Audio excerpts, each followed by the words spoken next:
Assalamualaikum warahmatullahi wabarakatuh. Pada kesempatan kali ini kita akan belajar eh, menambah atribut ya berdasarkan atribut sebelumnya. Jadi misal seperti ini, kalau di sini kita punya profit ya, punya profit, punya sales dan sebagainya.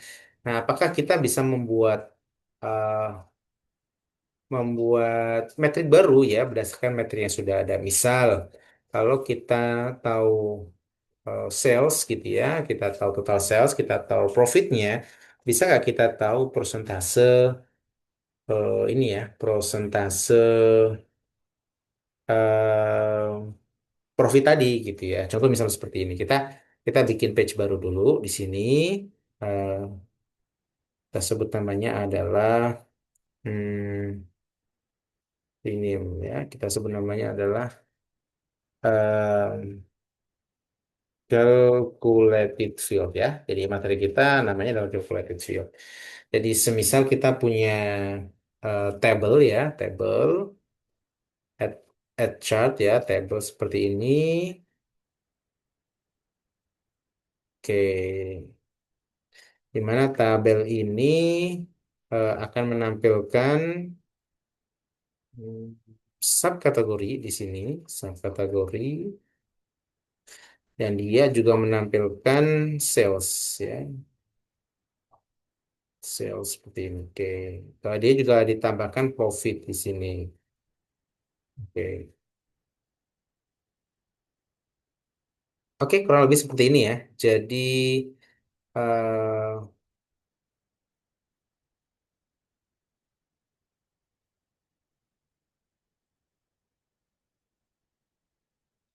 jadi kalau kita lihat di sini, teman-teman ya, kita mengetahui ya agregasi total total sales ya untuk masing-masing kategori dan profitnya. Kalau kita lihat di sini, kita melihat bahwa umumnya semakin besar salesnya, semakin besar profitnya. Tapi ada beberapa case yang tidak terjadi gitu ya. Misal tablesnya ini ya, ini table di sini cukup tinggi ya, tapi dia malah minus profitnya. Nah, ini kenapa kira-kira ya? Atau ini ya, aksesoris gitu ya, dia berada total salesnya ada di peringkat ketujuh, tapi ini cukup tinggi ya, dua dua ini ya, 48 bahkan lebih tinggi daripada profit yang pertama. Nah, eh, bisa nggak kita menambah kolom baru gitu ya atau atribut baru yang digunakan untuk melihat misal persentase persentase keuntungan ya. Jadi dengan persentase keuntungan kita nggak perlu melihat-lihat kanan kiri gitu ya atau membandingkan, kita cukup melihat persentase di sebelah kanannya. Nah, kita bisa membuat hal seperti itu dengan menu calculated field di Local Studio. Nah, sebelum sebelum kita lanjutkan, kita akan coba masuk di materi ini sebentar. Oke, calculated field ya. Calculated field itu artinya adalah field ya, kolom yang eh, muncul karena kalkulasi ya, karena perhitungan. Nah, misal kita ingin menampilkan rasio keuntungan ya. Tadi ada sales, ada profit. Nah, bisa bisa tahu nggak kita profit marginnya seperti apa? Berapa persen sih? Maka kita bisa membuat membuat kolom baru, atribut baru, metrik baru menggunakan perintah profit, sum profit dibagi sum sales ya. Kenapa sums? Karena agregasi ya. Jadi kalau kita menampilkan profit untuk subkategori, artinya kita melakukan agregasi dari subkategori tadi dan seterusnya ya. Sum profit dibagi sum sales kemudian dikali 100%. Ya, harus format persentase. Nah, kalau seperti ini bagaimana? Ya, nanti kita tinggal bikin field baru, atribut baru dengan melakukan operasi yang seperti ini. Atau contoh yang lainnya.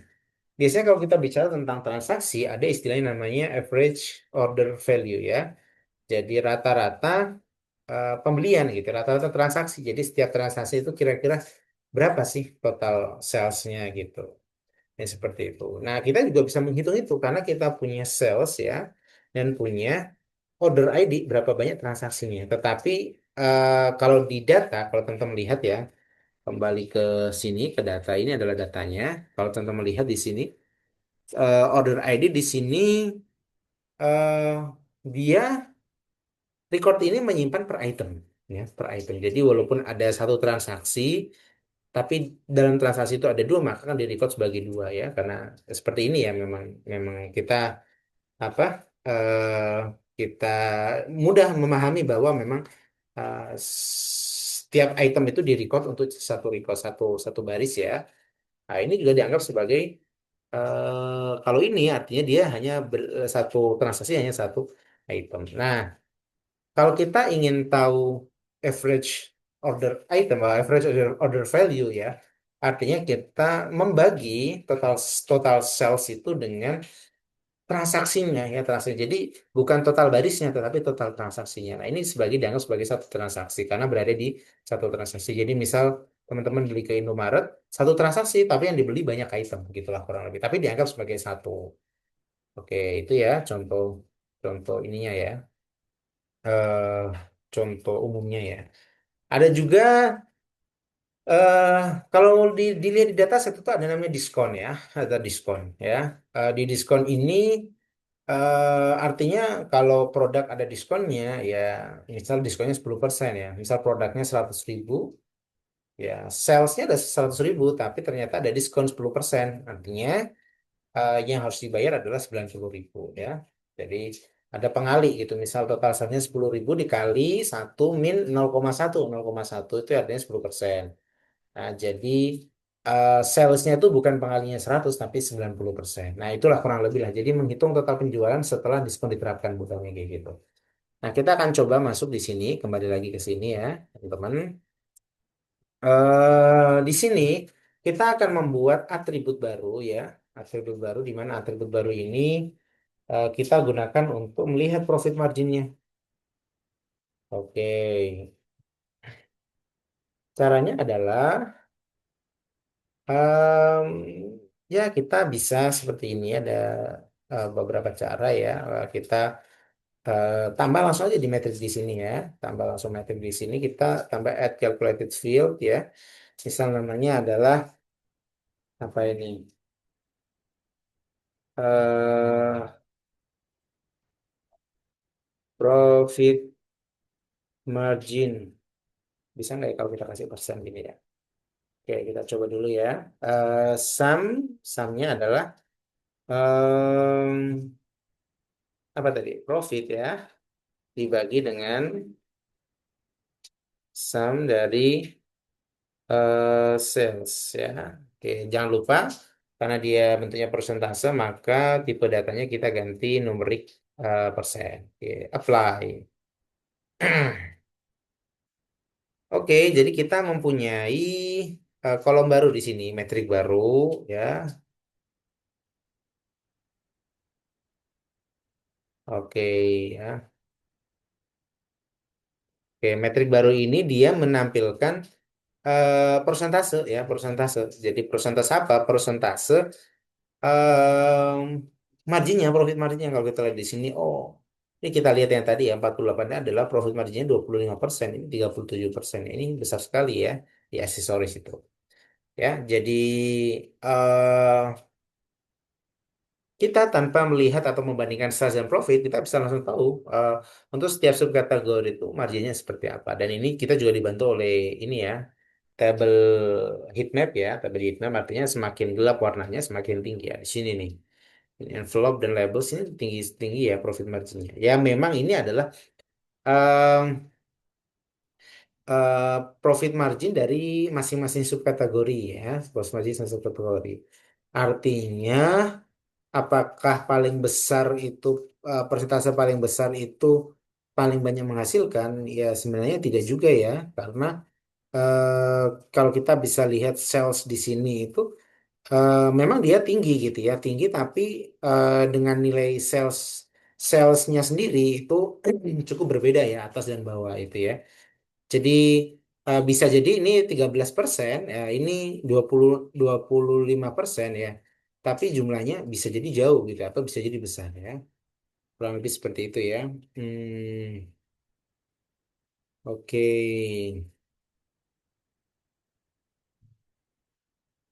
Seperti contohnya ini deh, contohnya ini ya. Ini kalau kita lihat 42%, 44%, ya padahal salesnya hanya 12 ribu dolar gitu. Nah ini ratusan dolar, ya profitnya di sini cuma 5.000, di sini sampai puluhan ribu. Jadi sebenarnya walaupun secara profit marginnya tinggi, artinya kalau misal 100% itu belum tentu akan lebih besar secara realnya dengan profit margin yang di atas gitu ya. Karena ini hanya pembaginya adalah sales terhadap profitnya aja kayak gitu. Jadi bukan secara keseluruhan keuntungan. Tapi paling nggak kita bisa melihat bahwa untuk setiap subkategori atau yang lainnya, dimensi lainnya itu kita eh, bisa tahu bahwa ini perbandingan profit dan salesnya kurang lebih seperti ini ya. Tapi bukan berarti profit margin yang besar itu paling memberikan kontribusi paling besar enggak ya, karena satuan dari profitnya maupun salesnya itu berbeda. Bisa jadi satuan cuma ribuan, satunya puluhan ribu atau ratusan ribu. Jadi beda gitu ya. Karena pembagiannya bukan secara keseluruhan. Nah, itu perlu dipahami teman-teman. Nah, oke, selanjutnya kita akan coba average average order apa? Average order value ya. Jadi rata-rata transaksi ya, transaksi misal kita tambah page baru dulu mungkin ya. Kalau bisa nggak di sini? Oke, tambah aja ya mungkin ya, biar nggak terlalu padat.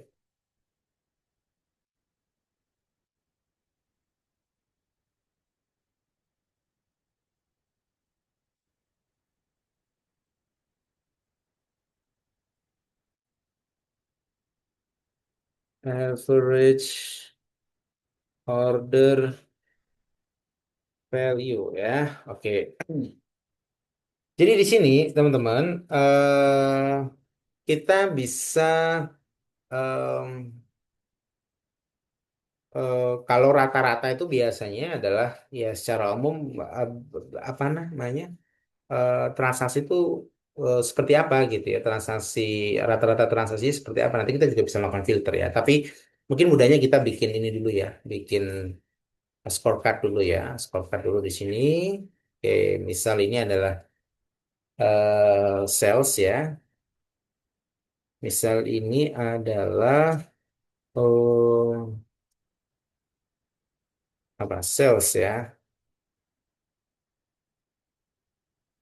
Oke, sales yang mana? Ya, ini adalah sales ya, secara umum ya dari dataset itu transaksi, total transaksi adalah sekian. Nah, cuman rata-ratanya itu berapa gitu ya. Dimana kita tahu bahwa rata-rata transaksi adalah total sales dibagi dengan jumlah transaksinya, jumlah transaksinya. Maka kita bisa menambah record gitu ya. Kita bisa sama seperti tadi ya, nambah di sini ya, nambah di apa? Di eh tabelnya gitu ya, di tabelnya. Atau ini kita bisa tambah di sini ada calculated field bisa ya, atau kita bisa juga dari tambah datanya ya, dari tambah datanya. Oke, misal di sini kita bisa tambah add field, add calculated field. Misal namanya adalah apa? Field mungkin bukan field ya, apa ya? Eh, AOV gitu ya, average order value ya, average order gitu misalnya ya, order ya, average order value, average sales gitu ya mungkin ya, boleh bebas ya, namanya bebas ya. Itu adalah sum dari sales yang dibagi dengan count distinct dari order ID. Nah, kenapa order ID tadi udah saya jelasin ya. Jadi karena setiap record itu bisa jadi eh, satu transaksi bisa jadi lebih dari satu record ya. Jadi kita pilih yang order yang distinct yang unik. Oke, average sales. Oke, udah. Oke, dan oke sekarang kita akan coba bikin bikin ini ya, bikin bikin chart ya, scorecard ya, scorecard. Misal di sini ada average salesnya. Oke, kita sama ya, kita nanti average sales seperti ini. Oke. Nah, oke jadi rata-rata salesnya adalah 458. Jadi setiap transaksi ya, Ya, rata-rata setiap transaksi adalah sekian. Ya bisa jadi lebih, bisa jadi kurang ya, tapi rata-ratanya sekian. Average sales. Oke. Nah, em, tadi kalau kita lihat ada diskon ya, diskon. Em, di sini ada diskon ya, teman-teman. Perlu lihat di sini ada diskon ya. Jadi ada sales yang berdiskon, ada yang enggak. Nah, sales yang tadi adalah sales yang ini gitu. Nah, ini sebenarnya kita perlu baca dulu ya dataset ini. Apakah sales ini sudah nilai akhir setelah dilakukan setelah diberikan diskon ya, atau memang ya dia dapat diskon sekian, profitnya sekian. Nah, profit bisa jadi memang seperti ini minus ya karena ada diskon 45%. Kalau profit ini sudah sepertinya sudah terlihat ya bahwa sudah diterapkan diskonnya. Tapi untuk sales ini apakah sudah diterapkan diskon atau belum? Nah, misal kita anggap dia belum. Nah, kita perlu tahu net salesnya. Net salesnya adalah sales yang sudah dikurangin dengan diskon gitu. Jadi kalau misal produknya 100 ribu gitu ya, dapat diskonnya 10% dari 100 ribu adalah 10 ribu. Artinya net salesnya atau eh, total pembayarannya itu adalah 100 ribu dikurangin 10 ribu. Dapat diskon 10 ribu, jadinya bayarnya 10 ribu, 90 ribu gitu ya, kurang lebih. Nah, kita masuk di sini, kita akan bikin eh ini ya eh field baru ya, calculated field yang misal namanya adalah eh apa namanya itu.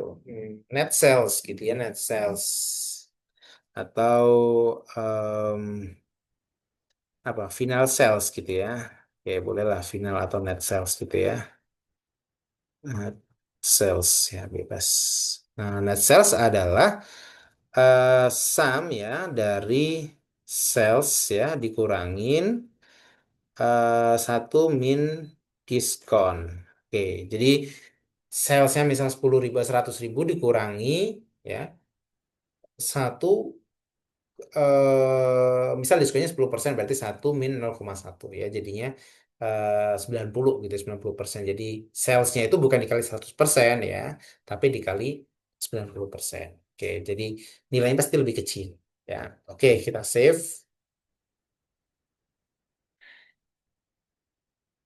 Oke, sudah. Selanjutnya ya kita bisa tambah misal di scorecard di sini. Oke, misal metriknya adalah final atau net sales ya ini ya. Oke.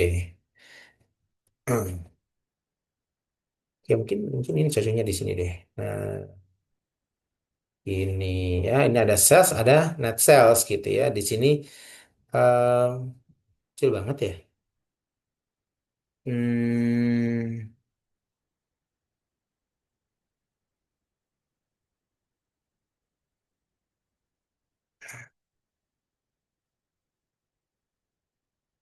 oke, sebentar.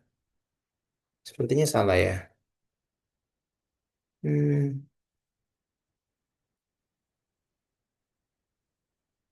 final.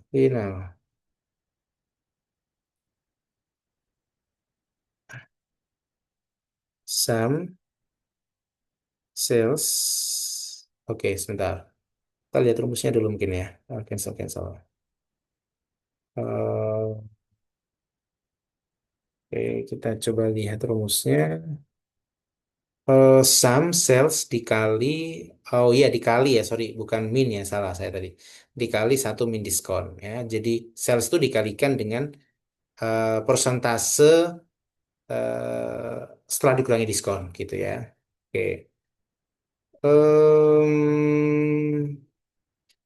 Oke, berarti gimana nih? Sum sales dikali dikali satu min diskon. Oke, kurang lebih seperti ini harusnya benar ya. Oke, dan oke, sekarang kita coba tambah scorecard di sini. eh Final net sales. Oke,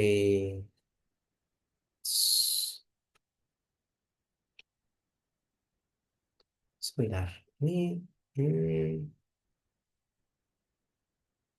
Kenapa dia nggak ini ya? Dia berubah ya?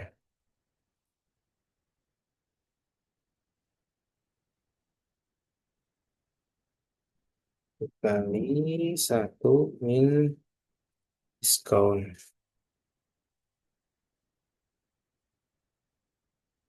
Oke. Oh, udah bener nih. Oke. Apa ya kok berubah tadi? Atau saya salah masukkan ya? Jadi sebenarnya total salesnya adalah 2 juta sekian dolar ya. Nah, itu sebenarnya kalau net salesnya artinya udah potong sama diskon tuh dapatnya segini gitu. Nah, kita juga bisa tambahkan filter ya. Misal di sini filternya adalah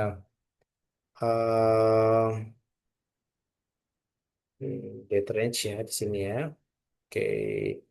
Kalau kita pilih misal eh, Januari nih misal nih. Kemudian eh, 1 bulan ya, ini 1 Januari sampai 31 ya. Oke, kita bisa dapatkan bahwa untuk bulan ini ya, itu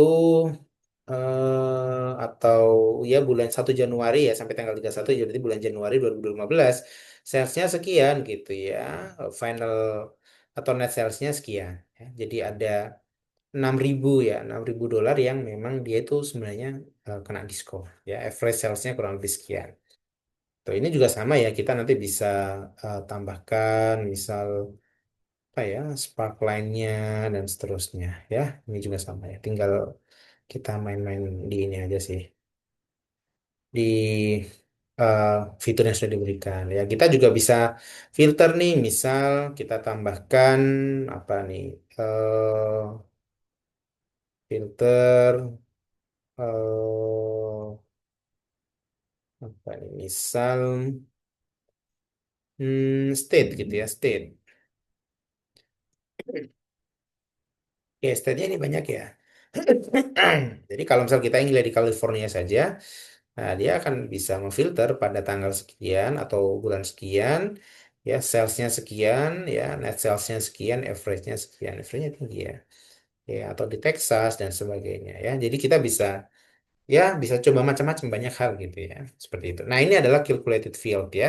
Jadi kita bisa membuat field baru berdasarkan atribut yang sudah ada. Oke, itu aja mungkin yang dapat saya sampaikan. Semoga bisa dipahami. Saya akhiri. Assalamualaikum warahmatullahi wabarakatuh.